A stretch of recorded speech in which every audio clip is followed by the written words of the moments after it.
చక్కని పాట పాడి దేవుని నామాన్ని మహిమపరిచిన సిస్టర్ గారికి నా హృదయపూర్వక వందనాలు. చిన్న ప్రార్థన చేసుకొని సెక్షన్ స్టార్ట్ చేసుకుందాము. ప్రతి ఒక్కరు కూడా మీరు ఉన్నటువంటి ప్లేసెస్లో దయచేసి ప్రార్థనలో ఏకీభవించండి. మధ్యలో ఎవరు లెఫ్ట్ కాకండి. చివరి వరకు ప్రతి ఒక్కరు కూడా ఉండాల్సిందిగా కోరుకుంటున్నాను. పరిశుద్ధుడ పరలోకమందు ఆశీర్వదమైన తండ్రి, ఎక్కడైతే ఇద్దరు ముగ్గురు కూడింది నా నామంలో ప్రార్థన చేస్తూ ఉంటారో వారి మధ్యలో నేను ఉంటానని సెలవిచ్చిన దేవుడు, మీరు మా మధ్యలో ఉన్నందుకు వందనాలు. సెక్షన్ అందరిలో తోడుగా ఉండండి. వాక్య భాగంలోకి వెళ్ళిచుండగా నీ సన్నిధిని తోడుగా ఉంచండి. సమస్తమును నీ చిత్త ప్రకారంగా నడిపించమని యేసు నామములో ప్రార్థిస్తున్నాను తండ్రి, ఆమేన్. అందరికీ వందనాలు. మత్తయి సువార్త నిన్నటి దినాన మనము 10వ వచనము కంప్లీట్ చేసుకున్నాము. ఈరోజు 11 నుండి 14 వరకు చూసుకొని క్లోజ్ చేసుకుందాము. ఎవరైనా ప్రేరేపించబడిన వాళ్ళు 11వ వచనం చదవండి. నీకేమి తోచును? ఒక మనుషునికి 100 గొర్రెలుండగా వాటిలో ఒకటి తప్పిపోయిన ఎడల 99 కొండల మీద విడిచి వెళ్ళి తప్పిపోయిన దానిని వెతకడా? ఓకేనా, చాలు. ఓకే, 11వ వచనం ప్రతి ఒక్కరు కూడా చూడండి. మీకేమి తోచును? ఒక మనుషునికి 100 గొర్రెలుండగా వాటిలో ఒకటి తప్పిపోయిన ఎడల, దయచేసి ఎవరు మధ్యలో మ్యూట్ తీయకండి. 99 కొండల మీద విడిచి వెళ్ళి తప్పిపోయిన దానిని వెతకడా. ఓకే, ఇక్కడ ఎవరికి మధ్యలో డిస్కషన్ జరుగుతుంది అని అంటే స్టార్టింగ్ నుండి మళ్ళీ ఒకసారి మీరు జ్ఞాపకం చేసుకుంటూ రావాలి. యేసుక్రీస్తుకు అక్కడ ఉన్నటువంటి శిశువులకి వాళ్ళతో చెప్తున్నటువంటి విషయాలు. మీకేం యేసుక్రీస్తు అడుగుతున్నాడు వాళ్ళని క్వశ్చన్ ఏంటంటే, మీకేమి తోచిన అంటే మీరేం ఆలోచిస్తున్నారు అనేసి ఒక ఉపమానాన్ని వాళ్ళకు తెలియజేస్తున్నాడు. ఈ యొక్క సారీ సిస్టర్ చూసుకోవాలి. ఓకే, మళ్ళీ ఒకసారి చూడండి. 11వ వచనం నుండి, మీకేమి తోచును? ఒక మనుషునికి 100 గొర్రెలుండగా వాటిలో ఒకటి తప్పిపోయిన ఎడల 99 కొండల మీద విడిచి వెళ్ళి తప్పిపోయిన దానిని వెదకడా. ఓకే, ఇక్కడ ఎవరెవరికి మధ్యలో డిస్కషన్ జరుగుతుందనంటే దేవుని యొక్క శిశువులకి ఇంకా దేవునికి. ఇక్కడ యేసుక్రీస్తు అడుగుతున్నాడు వాళ్ళని ఏమనంటే, మీకేమి తోచును అంటే అడుగుతున్నాడు, మీరేం ఆలోచిస్తున్నారు అనేసి ఒక ఉపమానాన్ని చెప్తున్నాడు. ఆ ఉపమానాన్ని చెప్పి ఆ ఉపమానం గురించి మీరేం ఆలోచిస్తున్నారు అనేటువంటి విషయాన్ని వాళ్ళకి తెలియజేస్తున్నాడు. ఏంటంటే, ఒక మనుషునికి 100 గొర్రెలు ఉండగా ఒక మనిషి కంట 100 గొర్రెలు ఉన్నాయంట. ఆ 100 గొర్రెలో వాటిలో ఒకటి తప్పిపోయిన ఎడల 99 కొండల మీద విడిచి వెళ్ళి తప్పిపోయిన దానిని వెదకడా. ఒక ఉపమానాన్ని వాళ్ళకి తెలియజేస్తున్నాడు. ఒక మనిషికి 100 గొర్రెలు ఉన్నాయి.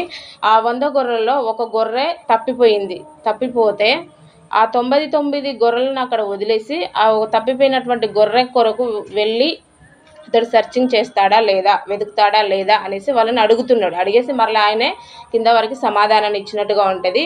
అయితే దీంట్లో మనం ఆలోచించాల్సినటువంటి విషయం ఏంటంటే, ఇప్పుడు ఈ యొక్క 11 నుండి 14 వరకు మీరు ఎక్కడ సర్చింగ్ చేసినా కూడా ఈ యొక్క వాక్యాన్ని అంటే ఎవరిని మీరు నార్మల్గా ఎక్కడ బోధించినా కూడా బోధించేటువంటి విధానము వేరుంటుంది, మనము బోధించుకునేటువంటి విధానము వేరే ఉంటుంది. నార్మల్గా బయట మీరు ఎక్కడ సర్చింగ్ చేసినా అంటే గూగుల్లో, యూట్యూబ్లో ఎక్కడ మీరు సెర్చ్ చేసుకున్నా కూడా ఈ వాక్యాన్ని ప్రతి ఒక్కరు కూడా ఏమని బోధిస్తారు అని అంటే, నార్మల్గా అక్కడ యేసుక్రీస్తు ఒక గొర్రె అంటే మనుష్యుడు అంటే ఎవరు అంటే యేసుక్రీస్తు, గొర్రె అంటే ఎవరు మనిషి. ఓకే, రెండు ఓకే. కానీ అక్కడ యేసుక్రీస్తు చేసినటువంటి త్యాగం అంటే ఒక కాపరికి ఉండాల్సినటువంటి ఆ యొక్క గొప్పదనం ఎలా ఉంది చూడండి అనేసి బోధిస్తూ ఉంటారు. కానీ మనము స్టార్టింగ్ నుండి చెప్పుకుంటున్నాం, ఒక వాక్యాన్ని ఒకటే కోణంలో ఆలోచించకూడదు. ఇక్కడ గొర్రె కోణంలో మనుషులు ఉన్నారు, మనుషుల కోణంలో నుండి ఆలోచించాలి. అక్కడ యజమానుడు కాపరి ఎవరైతే ఉన్నారో ఆ యొక్క కాపరి కోణంలో, 2 కోణంలో మనం ఆలోచిస్తే మనం ఒక చక్కని పాఠాన్ని దానిలో నుండి తీయొచ్చు. ఓకేనా? అయితే ఫస్ట్ మనకి ఇంతకీ గొర్రెలు అంటే ఎవరు, ఆ యొక్క మనిషి అంటే ఎవరు తెలిస్తే మనకి ఈజీగా అర్థమవుతుంది. మనకి యోహాను సువార్త ఒకసారి తీయండి. యోహాను సువార్త 21వ అధ్యాయం 15వ వచనం ఎవరైనా చదవండి. యోహాను సువార్త 21:15.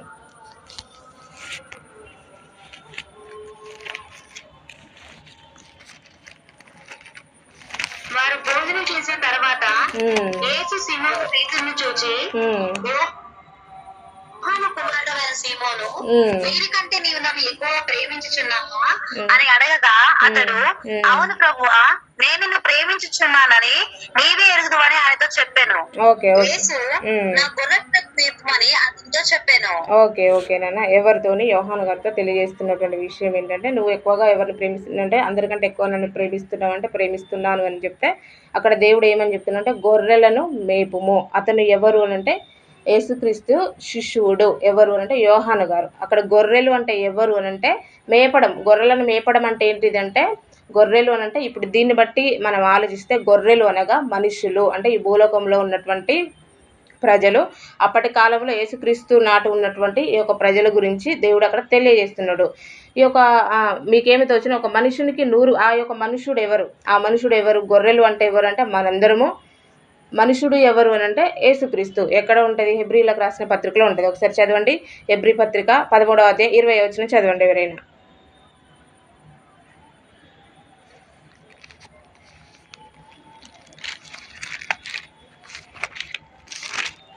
గొర్రెల గొప్ప కాపరికైన యేసు అను మన ప్రభువును నిత్యమైన నిబంధన సమస్యకు రక్తమును బట్టి మృతులలో నుండి లేపిన సమాధానకర్తయగు దేవుడు యేసుక్రీస్తు ద్వారా తన దృష్టికి అనుకూలమైన దానిని మనలో జరిగించుచు ప్రతి మంచి విషయంలో తన చిత్త ప్రకారం చేయుటకు మిమ్మల్ని సిద్ధపరచును గాక. ఓకే నాన్న, చాలు నాన్న, చాలు. ఓకే, ఇక్కడ ఈ యొక్క మనుషుడు ఎవరు అంటే యేసుక్రీస్తు. కాపరి అనగా ఎవరంటే యేసుక్రీస్తు. ఇప్పుడు ప్రజెంట్ యేసుక్రీస్తు యొక్క స్థానంలో మరలా మనం ఎవరిని పెట్టుకోవచ్చు అని అంటే ఇప్పుడు ప్రజెంట్ పరిచర్య చేస్తున్నటువంటి సేవకులను పెట్టుకోవచ్చు. ఓకేనా? అయితే దీంట్లో ఇప్పుడు మనిషి యొక్క కోణం నుండి మనం ఆలోచించాలి. దేవుని యొక్క అంటే ఒక సేవకుడిగా ఇక్కడ ఒక గొర్రెల కాపరిగా యేసుక్రీస్తు కనిపిస్తున్నాడు. ప్రజెంట్ సేవకులు కనిపిస్తున్నారు. వీళ్ళ కోణం నుండి ఆలోచించాలి, వాళ్ళ కోణం నుండి 2 కోణాల నుండి మనం ఆలోచించాలి. ఓకేనా? ఒకసారి యెషయా గ్రంథం తీయండి. యెషయా 53వ అధ్యాయం 6వ వచనం చదవండి ఎవరైనా. యెషయా 53వ అధ్యాయము 6వ వచనం.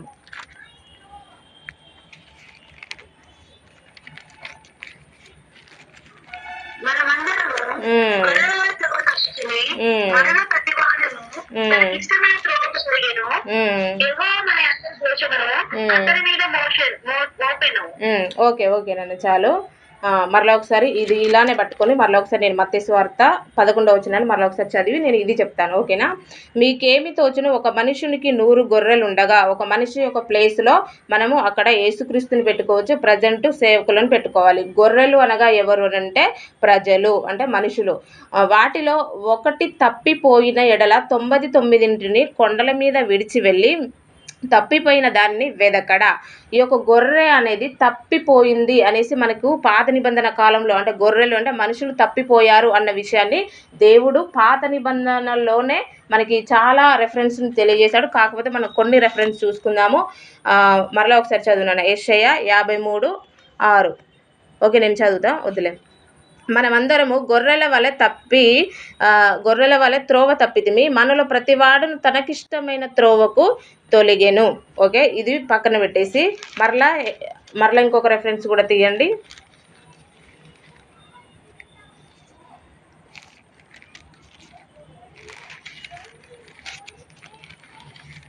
రోమపత్రిక 5వ అధ్యాయం 12వ వచనం చదవండి ఎవరైనా.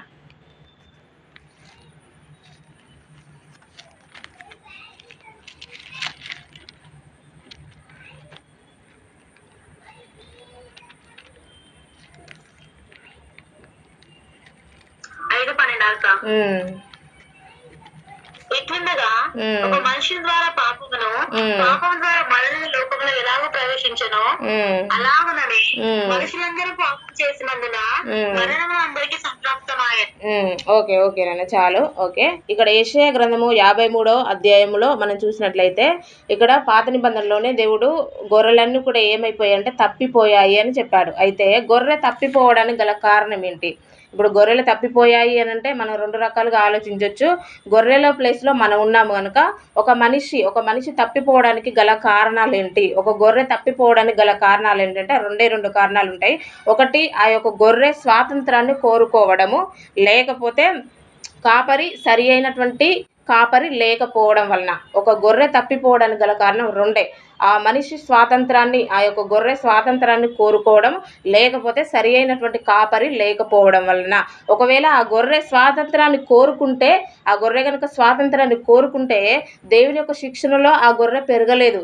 ఇప్పుడు చాలామంది తప్పిపోవడానికి గల కారణం ఏంటంటే, ఒకవేళ బోధన విధానం సరి అయినటువంటి విధానము ఒకవేళ ఉన్నప్పటికీ, సరి అయినటువంటి బోధించినప్పటికీ, ఏదైనా ఒకవేళ వాళ్ళు తప్పు కానీ ఏదైనా ఒక పాపము చేస్తే ఖండిస్తే దాన్ని సరిచేసుకోవడం కొరకు ఇప్పుడు నేటి ఉన్నటువంటి ప్రజలు కానీ, అప్పుడున్నటువంటి ప్రజలు కానీ లేరండి.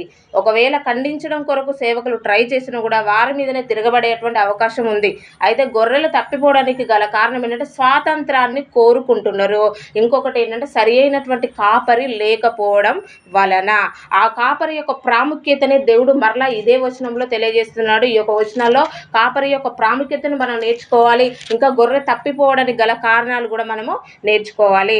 గొర్రె తప్పిపోవడానికి గల కారణాలు ఏంటంటే స్వాతంత్రాన్ని కోరుకోవడం వలన ఏమవుతుంది అంటే, మనం ఇంతకుముందు రోమపత్రికలో చదువుకున్నట్టు విధంగా అసలు పాపం అనేది లోకంలోనికి ఎలా వచ్చింది అని అంటే, మొదటి ఆదాము చేసినటువంటి ఒక గొర్రె, మొదటి ఆదాము అనేటువంటి గొర్రె తప్పిపోవడం వలన ఈ లోకంలోనికి పాపము వచ్చింది.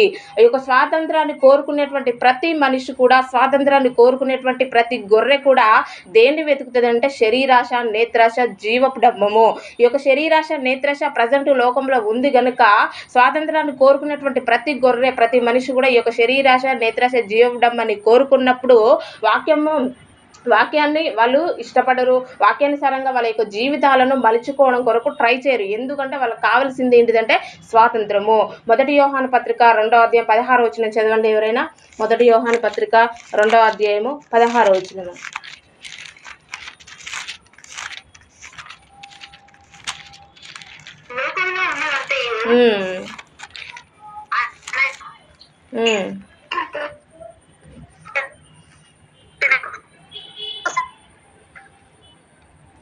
ఓకేనా, వాయిస్ బ్రేక్ అవుతుంది. ఓకే, లోకంలో ఉన్నదంతా ఏంటిది అంటే శరీరాశ, నేత్రాశ, జీవడంబము. ఎవరైతే ఈ యొక్క శరీరాశ, నేత్రాశ, జీవడంబము లోకంలో ఉంది కాబట్టి ఇప్పుడు ఈ గొర్రె తప్పిపోవడానికి కారణం ఏంటి? 99 గొర్రెలు ఒకే విధంగా వెళ్తున్నప్పుడు ఒక గొర్రె వేరే వెళ్ళిపోయింది అంటే కారణం ఏంటంటే తనకు స్వాతంత్రంగా వెళితే ఏమైనా దొరుకుతుందేమో, స్వాతంత్రంగా వెళితే ఇంకా నాకు ఈ యొక్క గొర్రెలతో కలిసి ఉండడం కంటే నేను ప్రత్యేకంగా వెళ్ళిపోతే నాకంటూ ఇంకా ఎక్కువగా ఆహారం ఏమైనా దొరుకుతుందేమో, లేకపోతే ఇంకా వీళ్ళకంటే ఎక్కువ ఆనందాన్ని నేనేమైనా పొందుకుంటానేమో అనేసి ఏం చేసింది అని అంటే ఆ గొర్రె ఈ యొక్క మిగతా గొర్రెలను వదిలిపెట్టేసి వెళ్ళిపోయింది. అయితే మరి అక్కడ కాపరి ఏం చేస్తున్నాడు అంటే ఆ గొర్రె తప్పిపోవడానికి గల కారణాన్ని కూడా మనం ఆలోచించాడు. కారణం ఏంటిదంటే వాళ్ళలో ఉన్నటువంటి కారణాలు 2 కారణాలుగా చెప్పుకోవచ్చు. మరలా ఇంకోటి ఏంటంటే కాపరి కోణంలో మనం ఆలోచిస్తే ఆ కాపరి జీతగాడు అయితే మాత్రము ఆ కాపరి ఆ యొక్క గొర్రె పైన సరైనటువంటి కాన్సన్ట్రేషన్ పెట్టడు. ఎందుకనంటే అతనికి టైంకి జీతం వస్తే సరిపోతుంది. అయితే కాపరిలో 2 రకాలుగా ఉన్నారు. ఒకటి జీతగాడు, ఇంకొకటి ప్రాణం పెట్టేటువంటి కాపరి. ప్రాణం పెట్టేటువంటి కాపరిని ఎవరు మన ఇన్స్పిరేషన్ తీసుకోవాలంటే యేసుక్రీస్తును ఇప్పుడు ప్రజెంట్ ఉన్నటువంటి బోధకులందరూ కూడా తీసుకోవాలి. ఫస్ట్ మనము ఇది చూసుకుందాం ఏంటంటే ఈ యొక్క లోకాశలు స్వాతంత్రాన్ని కోరుకున్నటువంటి ఏ మనిషి అయితే ఉన్నాడో, ఏ గొర్రె అయితే ఉన్నదో ఓన్లీ శరీరాశ, నేత్రాశ, జీవడంబమే కాకుండా ఇంకా కొన్ని ఉంటాయి. పేతురు రాసిన మొదటి పత్రికలో ఒక మాట ఉంటుంది, చదవండి. పేతురు రాసిన మొదటి పత్రిక 4వ అధ్యాయము 3వ వచనం చదవండి ఎవరైనా.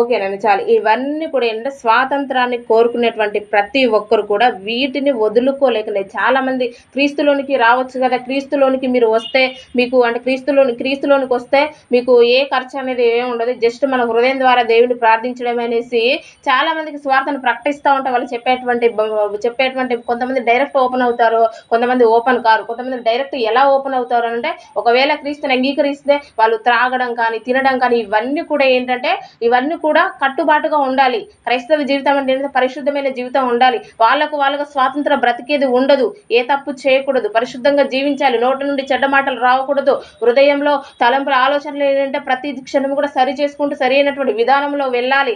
ఇవన్నీ కూడా ఏంటంటే ఇవన్నీ ఒక శిక్షణలో మనం పెరగాలి, ఒక శిక్షణలో మనల్ని ఉండాలి, ఒక శిక్షణలో మనం మన జీవితాన్ని కొనసాగిస్తూ ఉండాలి. ఈ శిక్షణ అనేది చాలా మందికి ఇష్టము ఉండదు. యూదా పత్రికలో కూడా ఒక మాట ఉంటుంది, చదవండి. 1వ అధ్యాయం 16వ వచనం చదవండి. యూదా పత్రిక 1వ అధ్యాయం 16వ వచనం. వారు తమ దురాశల చొప్పున నడుచుచు లాభం నిమిత్తము మనుషులను కొనియాడుచు తనుగు వారిని తమ గతిని కూర్చి నిందించు వారినై ఉన్నారు. వారి నోరు నమ్మమైన మాటలు పలుకును. ఓకేనండి, చాలు. ఇంకేంటిది, లాభము కొరకే వాళ్ళు చేస్తున్నటువంటి వర్క్. నార్మల్గా కష్టార్జితం పైన ఆధారపడే వాళ్ళు కొంతమంది ఉంటారు, అన్యాయం చేస్తూ లాభాన్ని సంపాదించే వాళ్ళు కూడా ఉంటారు. వాళ్ళకు డబ్బు అంటే వాళ్ళు గొప్పగా ఒకవేళ క్రీస్తులోనికి వస్తే తగ్గించుకోవాల్సి వస్తుంది. కాబట్టి కొంతమందికి ఎప్పుడు పొగడతలు గొప్పలు ఎక్కువగా కావాలని కోరుకుంటారు. కాబట్టి ఒకవేళ క్రీస్తులోనికి వస్తే క్రీస్తు ఏమంటున్నాడు, తగ్గించుకోమని చెప్తున్నాడు. కాబట్టి అవి నడవవు. ఇలా ఏంటంటే ఇవన్నీ కూడా ఆటంకాలు. ఇవన్నీ కూడా ఒక స్వాతంత్రం కలిగినటువంటి వ్యక్తికి క్రీస్తులో ఒక క్రమశిక్షణలో పెరగాలి అని అంటే చాలా కష్టంగా ఉంటుంది. గొర్రె తప్పిపోవడానికి కారణము ఓన్లీ కాపరి ఒక్కోడే కారణం కాదు. ఓకేనా? ఒకటి ఏంటంటే ఆ యొక్క మనిషిలో ఉన్నటువంటి స్వాతంత్రాన్ని గొర్రె కోరుకుంటుంది. ఆ మనిషి స్వాతంత్రాన్ని కోరుకుంటున్నాడు కనుక అతడు తప్పిపోయావు. ఎవరైతే స్వాతంత్రాన్ని కోరుకుంటారో, దేవుని శిక్షల్లో కాకుండా ఎవరైతే స్వాతంత్రాన్ని కోరుకుంటారో ఖచ్చితంగా వాళ్ళు తప్పిపోయేటువంటి అవకాశము ఉన్నది, లోకంలో కలిసిపోయేటువంటి అవకాశము ఉన్నది. కాబట్టి ఎవరు కూడా సొంత స్వాతంత్రాన్ని ఎవరు కోరుకోకూడదు. దేవుని యొక్క శిక్షలో పెరగడం కొరకు ట్రై చేయాలి. ఇంకొకటి ఏంటంటే తప్పిపోవడానికి గల కారణం ఏంటిదంటే స్వాతంత్రం. ఇంకొకటి ఏంటంటే ఆ కాపరి ఒకవేళ జీతగాడు అయి ఉంటే, అంటే డబ్బుల కొరకే అతడు పరిచర్య చేస్తే, లేకపోతే నెలకి సరైన టైంకి అతనికి జీతం వస్తే సరిపోద్ది అనేటువంటి ఆలోచన, అంటే ఆత్మల పట్ల భారము కలిగి లేని వ్యక్తి ఎవరైతే ఉంటారో, ఆత్మల పట్ల భారము కలిగి లేనటువంటి వ్యక్తి ఎవరైతే ఉంటారో ఆ వ్యక్తి ఒకవేళ సంఘ కాపరిగా ఉంటే అప్పుడు కూడా ఆ గొర్రెలు తప్పిపోయేటువంటి అవకాశము ఉంటుంది. యోహాను సువార్తలో ఒక మాట ఉంటుంది, చదవండి. యోహాను సువార్త 10వ అధ్యాయము 12వ వచనం చదవండి ఎవరైనా.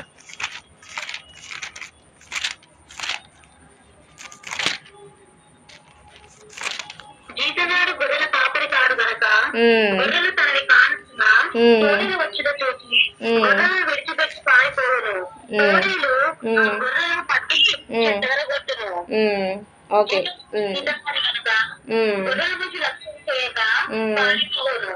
ఓకేనండి, చాలు. జీతగాడు గొర్రెల కాపరి కాడు గనుక గొర్రెలు తనవి కానందున తోడేలు వచ్చుట చూచి గొర్రెలను విడిచిపెట్టి పారిపోవును. తోడేలు ఆ గొర్రెలను కట్టి చెదరగొట్టును. జీతగాడే గనుక గొర్రెలను గూర్చి లక్ష్యము చేయక పారిపోవును. గొర్రెల కాపరిలో మరలా 2 రకాలైనటువంటి గొర్రెల కాపరులు ఉంటారు. ఒకరు ఏంటిదంటే జీతము కొరకు, డబ్బు కొరకు, కేవలము వాళ్ళ స్వలాభము కొరకు పరిచర్య చేసే వాళ్ళు కొంతమంది ఉంటారు. ఇంకా కొంతమంది ఎవరు అంటే యేసుక్రీస్తు లాగా ప్రాణాలు సహితము అంటే అర్పించడం కొరకు, ఒక ఆత్మను రక్షించడం కొరకు వాళ్ళ యొక్క ప్రాణాన్నైనా సరే పోగొట్టుకోవడం కొరకు సిద్ధపాటు కలిగి పరిచర్య చేసేవాళ్ళు కొంతమంది ఉంటారు. అయితే ఈ యొక్క జీతగాళ్ళుగా ఎవరైతే ఉంటారో వాళ్ళు ఏం చేస్తారంటే వాళ్ళ యొక్క ఆత్మ రక్షణ కొరకు వాళ్ళు ఆలోచించరు. ఒకవేళ వాళ్ళు తప్పు చేశారనుకోండి, వాళ్ళని ఖండించకుండా ఏం చేస్తారంటే వాళ్ళని ప్రోత్సాహపరుస్తూ ఉంటారు. మరలా ఏమవుతుంది, ప్రోత్సాహపరచడం వలన అసలు అక్కడ తప్పేంటి, అది నిజమేంటి అనేది వాళ్ళు తెలుసుకోకుండా ఆ తప్పును అలానే వాళ్ళు కంటిన్యూ చేస్తారు. ఒకవేళ ఆ తప్పును అలానే వాళ్ళు కంటిన్యూ చేసి అదే క్షణంలో ఒకవేళ వాళ్ళు మరణించారనుకోండి, ఎక్కడికి వెళ్ళిపోతారంటే నరకానికి వెళ్ళేటువంటి అవకాశం ఉంది. కాబట్టి మనము ఒక గొర్రెగా నీవు ఆలోచించాలి. ఒక గొర్రెగా నువ్వు ఎటువంటి కాపరిని సెలెక్ట్ చేసుకుంటున్నావు అనే బాధ్యత ఎవరి మీద ఉంది అంటే నీ మీద ఉంది. ఓకేనా? 2 బాధ్యతలు గొర్రెల మీద ఉన్నాయి, ఒక బాధ్యత కాపరి మీద ఉంది. ఓకేనా? 2 బాధ్యతలు ఏంటిది? నువ్వు స్వాతంత్రాన్ని కోరుకునే గొర్రెవైతే తప్పిపోయే అవకాశం ఉంది. ఇంకోటి, నువ్వు ఎంచుకునేటువంటి కాపరి నిన్ను సరైనటువంటి మార్గంలో నడిపిస్తున్నాడా, పాపాన్ని ఖండిస్తున్నాడా, ఎక్కువ ప్రాధాన్యత దేనికి ఇస్తున్నాడు, నేను ఎలా నడిపిస్తున్నాడు, నువ్వు అంటే ఎటువంటి కాపరిని నువ్వు ఎంచుకున్నావు అనేది కూడా ఏంటంటే సెకండరీ. ఒక గొర్రె పాటించాల్సింది, ఒక మనిషి ఆలోచించాల్సింది, ఒక సంఘంలో ఉన్నటువంటి ఒక వ్యక్తి ఆలోచించాల్సింది రెండు. ఒకటి స్వాతంత్రాన్ని కోరుకోకూడదు, సరి అయినటువంటి కాపరిని ఎంచుకోవాలి. ఒకవేళ నీ కాపరి జీతగాడైతే నువ్వు తప్పిపోయే అవకాశం ఉంది. ఒకవేళ నువ్వు స్వాతంత్రాన్ని కోరుకునే వాడివైతే తప్పిపోయేటువంటి అవకాశం కూడా ఉంది. ఒక గొర్రెగా, ఒక మనిషిగా మనందరి బాధ్యత ఇదండి. ఓకేనా? మన కాపరి ఎటువంటి వాడు, మనల్ని సరి అయిన విధానంలో నడిపిస్తున్నాడా, లేకపోతే తోడేలు రాగానే మనల్ని వదిలేసి వెళ్తున్నాడా, ఆ గొర్రె చచ్చిపోతే చచ్చిపోయిన, ఎక్కడైనా ఏ పాపం అన్నా చేయని, ఏ పాపం అన్నా చేయని, నాకు సండే రోజు నువ్వు చర్చికి రాకపోయినా పర్లేదు, కానీ నాకు మాత్రం కానుకలు పంపించు, లేదా నువ్వు వారం రోజులు నువ్వు ఎలానన్నా జీవించు, కానీ సండే రోజు కానుకలు వేయడం కొరకు చర్చికి రా అనేసి చెప్పేసి మిగతా రోజులు ఇష్టానుసారంగా నువ్వు జీవించేసి పట్టించుకోకుండా అలా ఉంటే మాత్రం మనం ఏం చేయాలంటే మన కాపరిని, కరెక్ట్ పర్సన్ని ఎన్నుకోవాలి. ఇది గొర్రె ఏంటంటే పాటించాల్సినటువంటి ఈ యొక్క 2 విషయాలు ప్రతి ఒక్కరు కూడా పాటించాలి. ఈ 2 విషయాలు పాటించకపోతే మాత్రం పడిపోయేటువంటి అవకాశం ఉంది. ఎందుకు అనంటే సరైనటువంటి బోధన మనలో లేకపోతే సరైనటువంటి అవగాహన మనకు ఉండదు.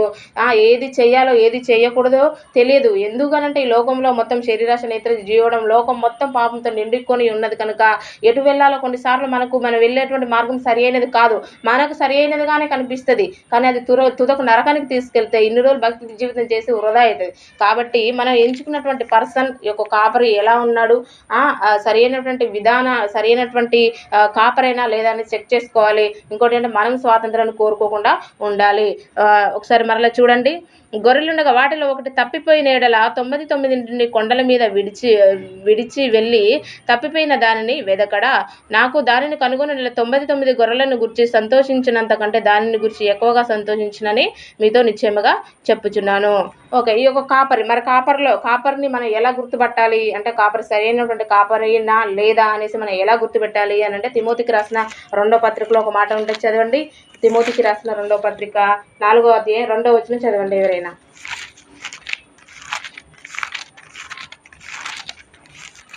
వాక్యాన్ని ప్రకటించుము, సమయమందున ప్రయాసపడుము, సంపూర్ణమైన దీర్ఘశాంతముతో ఉపదేశించుచు ఖండించుము, నటించుము, బుద్ధి చెప్పుము. ఓకేనన్నా, చాలు. వాక్యమును ప్రకటించము, సమయమును అసమయమందును ప్రయాసపడము, సంపూర్ణమైన దీర్ఘశాంతముతో ఉపదేశించి ఖండించము, గద్దించు, బుద్ధి చెప్పుము. ఎందుకనగా జనులు హితబోధను సహింపక దురద చెవులు గలవారు తమ స్వకీయ దురాశలను అనుకూలమైన బోధకులను తమ కొరకు పోగు చేసుకుని సత్యమునకు చెవినియ్యక కల్పనా కథల వైపు తిరుగు కాలము వచ్చున్నదని ముందే చెప్పాడు. కాబట్టి ఖండిస్తూ అంటే మనం చేసేటువంటి పాపాన్ని ఖండిస్తూ ఎక్కువగా మనకి వాక్యానుసారంగా నడవడం కొరకు ఎవరైతే మనల్ని ప్రేరేపిస్తున్నారో వారిలే ఏంటంటే మనకు సరి అయినటువంటి మార్గంలో నడిపించేటువంటి బోధకులు అనేసి మనం గుర్తుపట్టాలి. మనము బోధ అంటే అది సరి అయినటువంటి బోధ ఏది, సరి అయినటువంటి బోధ ఏది కాదు అనేది మన స్టార్టింగ్లో చాలా విషయాలు మనం తెలియజేసుకున్నాం. కాబట్టి అవన్నీ కూడా మరలా ఒకసారి మీరందరూ చెక్ చేసుకోండి. నోట్స్ ప్రతి ఒక్కరు కూడా రాసుకున్నారు కనుక ఈ యొక్క బోధన విధానంలో చాలా చేంజెస్ ఉన్నాయి. వాక్యాన్ని ఉన్నట్టుగా వాక్యానుసారంగా ఎవరైతే ప్రకటిస్తున్నారో, పాపాన్ని ఖండించేసి వాక్యాన్ని ఎవరైతే బోధిస్తున్నారో, లేకపోతే కల్పన కథలు ఎక్కువగా చెప్పేసి వాళ్ళ ఇష్టానుసారంగా వాళ్ళు బ్రతుకుతూ ఉంటే వాళ్ళని ప్రోత్సహిస్తూ వాళ్ళకి ఇష్టానుసారంగా వాక్యాన్ని ఎవరైతే బోధిస్తున్నారో వాళ్ళ స్వలాభం కొరకు ఎవరైతే అలా మనం ఏం చేయాలంటే గుర్తుపడుతూ ఉండాలి. గుర్తుపట్టేసి సరైనటువంటి కాపరిని మనం ఎంచుకోవాలి. సరైనటువంటి కాపరికి ఉన్నటువంటి లక్షణాలు మనకి ఇక్కడ యేసుక్రీస్తుకు ఉన్నటువంటి లక్షణాలు ఏవైతే ఉన్నాయో అవన్నీ కూడా ఒక కాపరిలో ఉన్నాయా లేవా మనము చెక్ చేసుకోవాలి. యేసుక్రీస్తు ఎందుకు వచ్చాడు, ఈ లోకానికి ఎందుకు వచ్చారు అంటే ఆరోగ్యంగా ఉన్న వారి కొరకు కాదు. ఆయన చాలా విషయాలు చాలాసార్లు చెప్పాడు. మనకి మత్తయి సువార్తలో ఒక మాట ఉంటే చదవండి. మత్తయి సువార్త 9వ అధ్యాయం 12వ వచనం చదవండి. మత్తయి సువార్త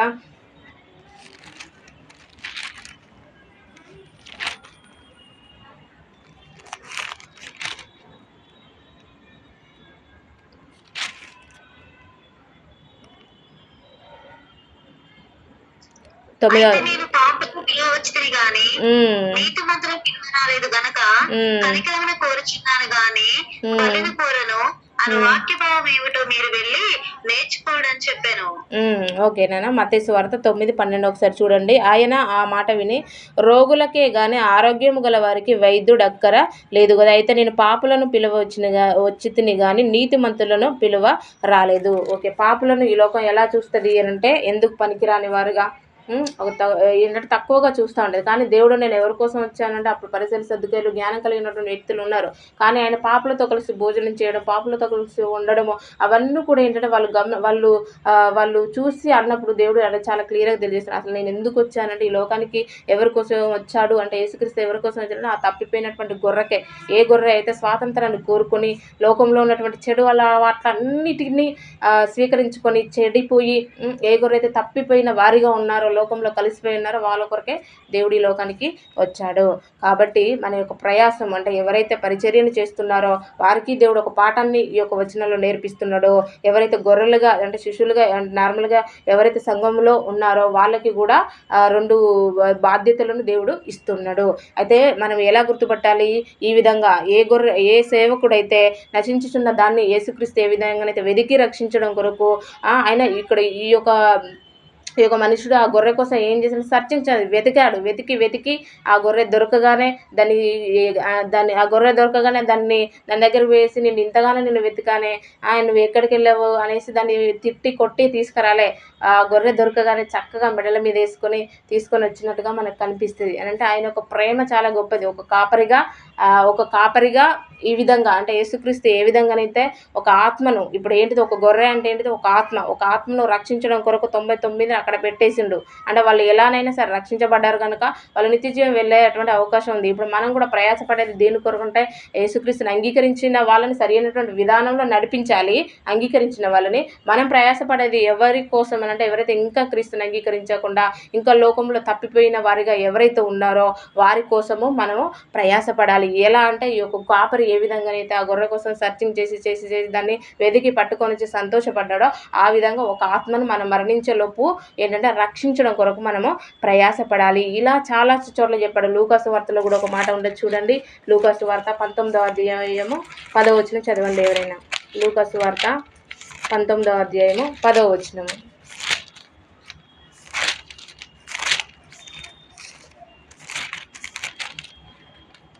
నశించిన దాన్ని వెతికి రక్షించుటకు మనుష్య కుమారుడు వచ్చిన అతనితో చెప్పాను. ఓకే నాన్న చాలా. దేని కొరకు వచ్చాడంటే నశించిన దానిని వెదికి రక్షించడం కొరకు మనిషి కుమారుడు ఈ లోకానికి వచ్చాడు కనుక నశించినటువంటి ఆత్మను రక్షించడం కొరకే ప్రజెంట్ కాపరులు ఉన్నారు. స్వలాభము కొరకు చేయకూడదు పరిచర్యను, స్వలాభము కొరకు పరిచర్యను చేయకూడదు. లేకపోతే ఒక బాధ్యత కలిగినటువంటి యేసుక్రీస్తు ఏ విధంగానైతే చేశాడో ఆ విధంగా ఒక బాధ్యత కలిగినటువంటి వ్యక్తులుగా ఎవరైతే పరిచర్యను కొనసాగిస్తున్నారో మీకు అప్పగించినటువంటి వర్క్ను ఒక బాధ్యతగా చేయడము మనము నేర్చుకోవాలి. అది దేవుడు మన నుండి కోరుకుంటున్నాడు. హెజ్కేల్ గ్రంథంలో కూడా ఒక మాట ఉంటుంది చదవండి. హెజ్కేల్ గ్రంథము 34వ అధ్యాయం 16వ వచనము.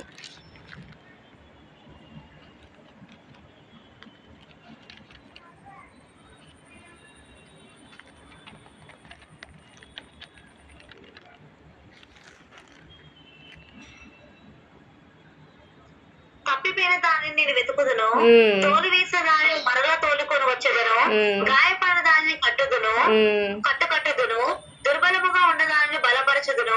అయితే క్రొవ్విన వాటికి బలము గల వాటికి శిక్షను మేత పెట్టి లయపరచెదను. ఓకేనన్న చాలు. ప్రతి ఒక్కరు కూడా చూడండి 16వ వచనం నుండి ఇది సేవకులు నేర్చుకోవాలి.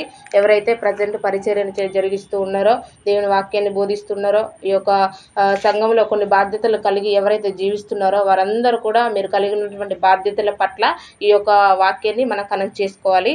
తప్పిపోయిన దానిని నేను వెతుకుదును, తొలివేసిన దానిని మరలా తోలుకొని వచ్చేదను, గాయపడిన దాన్ని కట్టుదును, దుర్బలముగా ఉన్నదాన్ని బలపరిచుదును. అయితే క్రొవ్విన వాటిని బలము గల వాటిని శిక్షను మీద పెట్టి లయపరిచెదను. ఏంటంటే తప్పిపోయిన అంటే లోకంలో ఎవరైతే కలిసిపోయి ఉన్నారో వాళ్ళకి మనం క్రీస్తును పరిచయం చేయాలి. తప్పిపోయిన దానిని నేను వెతుకుదును అంటే క్రీస్తును పరిచయం చేయాలి అంటే మనకి వచ్చినటువంటి అవకాశాన్ని ప్రతి అవకాశాన్ని మనం యూజ్ చేసుకోవాలి. ఇప్పుడు మనం వచ్చినటువంటి అవకాశం ఏదో ఒక రకంగా మనకు ఇప్పుడు పత్రికల ద్వారా, షార్ట్ ఫిలిమ్స్ ద్వారా, అంటే ఏదో ఒక రకంగా అంటే మనకు వాట్సాప్ స్టేటస్ ఏదో ఒక రకంగా మనకు దొరికిన ప్రతి సమయాన్ని కూడా మనం ఏం చేయాలంటే ఎవరైతే తప్పిపోయిన వారు ఉన్నారో వారి కోసం మనం ప్రయాసపడుతూ ఉండాలి.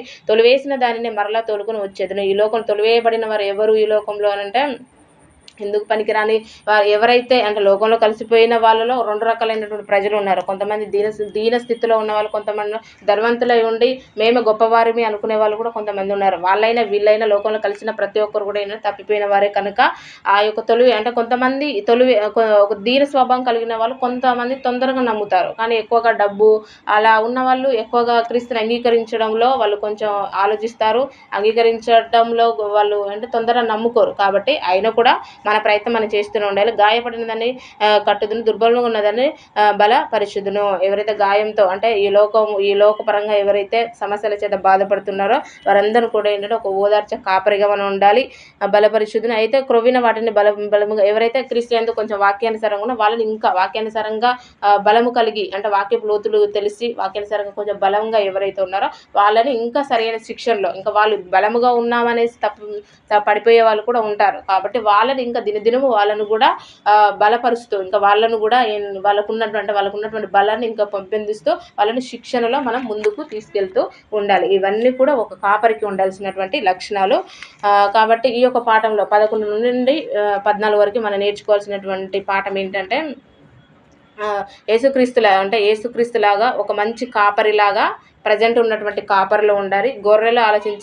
గొర్రెలు మంచి కాపరినా లేదా అని వాళ్ళు ఆలోచించాలి. వాళ్ళు స్వాతంత్రాన్ని కోరుకోకూడదు. మరి ముఖ్యంగా స్వాతంత్రాన్ని కోరుకోకుండా క్రీస్తు యొక్క శిక్షలలో పెరగడం కొరకు వాళ్ళ యొక్క హృదయాలను సిద్ధపరచుకోవాలి. వారు దానికి అనుగుణ 99 గొర్రెలను గురించి సంతోషించినంత కంటే దాన్ని గురించి ఎక్కువగా సంతోషించడం మీతో నిశ్చయంగా చెప్తున్నాను. ఒకవేళ ఇలా కనుక ఒక మంచి కాపరిగా నువ్వు ఉండగలిగితే, ఒక మంచి గొర్రెగా నువ్వు ఉండగలిగి ఒక ఆత్మనైనా నువ్వు రక్షించగలిగితే పరలోకంలో ఉన్నటువంటి ఆ యొక్క సంతోషం, ఒక ఆత్మ రక్షించబడితే పరలోకంలో ఉన్నటువంటి కోట్ల కొలది దూతల మధ్యలో దేవుడు ఒక మంచి విందు జరుగుతుంది. అంతేకాకుండా నీకు ఉండేటువంటి గిఫ్ట్ కూడా ఉంటుంది. కాబట్టి ఇది పరలోకంలో జరిగేటువంటి సంతోషం గురించి ఇక్కడ తెలియజేస్తున్నాడు. అలాగనే ఈ చిన్నవారిలో ఒకడైనా నశించిన పరలోకమందున మీ తండ్రి చిత్తము కాదు. కాబట్టి ఎవరు కూడా చిన్నవారు ఎవరు అని అంటే మనందరం ప్రజలందరూ కూడా ఎవ్వరు కూడా నశించి నరకానికి పోవడం అనేది దేవుని యొక్క చిత్తము కాదు. వాడు ఎంత పాపి అయినా, వాడు ఎంత దుర్మార్గుడైనా, వాడు ఎంత దుష్టుడైనా, ఎంత నరహంతకుడైనా, ఎంత వ్యభిచారి అయినా, ఎంతటి పాపినైనా కూడా నశించి నరకానికి వెళ్ళిపోవడం అనేది దేవుని చిత్తం కాదు. వాడు తప్పిపోయినా గొర్రెగా ఉన్నాడు, వాడిని రక్షించడమే దేవుని యొక్క ప్రణాళిక. ఒక మంచి అంటే యేసుక్రీస్తులాగా ఆలోచన కలిగినటువంటి కాపర్లు ఉంటే చాలామంది రక్షించబడేవాళ్ళు.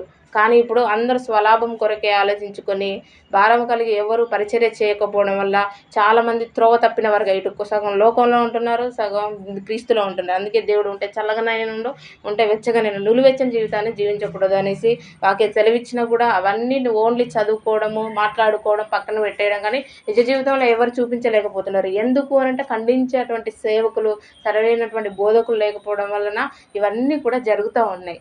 కాబట్టి ఇది మనం ఏంటంటే ఈ యొక్క పాఠంలో యేసుక్రీస్తు యొక్క ప్రేమ అంటే ఒక కాపరికి ఉండాల్సినటువంటి ప్రేమ తెలుస్తుంది. యేసుక్రీస్తు యొక్క బాధ్యత మనకు దీనిలో తెలుస్తుంది.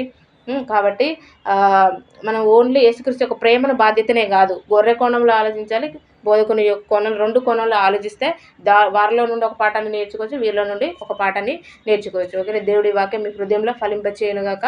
విత్తబడిన వాక్యం కొరకు చివరి సెక్షన్ మన మధ్యలో ఉన్న విజయ సిస్టర్ గారు నడిపిస్తారు.